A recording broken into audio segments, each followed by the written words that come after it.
Баршаңызға сәлем, менің есімім Гүлім, менің каналыма қош келдіңіздер. Бүгін сіздермен жасалу жолы оңай әрі тез дайын болатын, өте нәзік, үлпілдек болып шығатын алмалы бәліштің рецебімен бөлісетін боламын. Ең алдымен алмаларды жуып тазалап, осылай екіге бөліп, дәндерінен ажыратып, тазалап алатын боламыз. Алманың кез келген түрін қолдансаңыздар болады, ол өз еріктеріңізде. Алманы осылай жұқа бөліктерге турап шығамыз.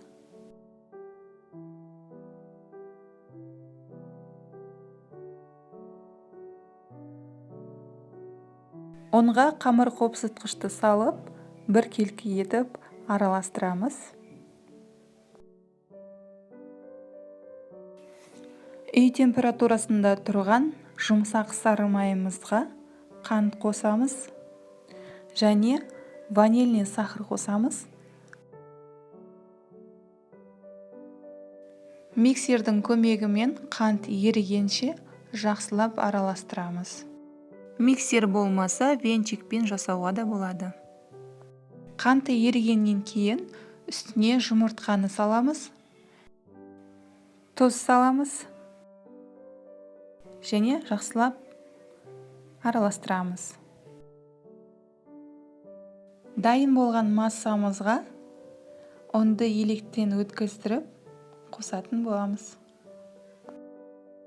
Ұнды електен өткізіп қоссаңыздар, біркелкі үлпілдек нәзік болып шығады.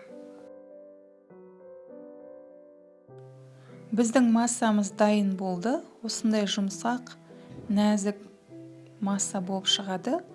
Оның үстіне туралған алмамызды қосып, ақырын араластырамыз.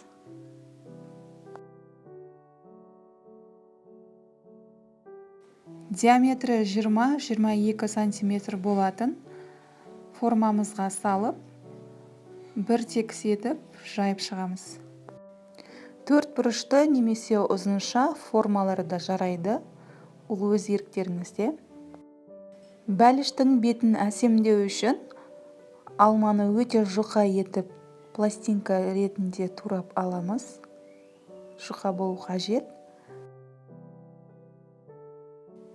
Туралған жұқа алмаларымызды орналастырып шығамыз.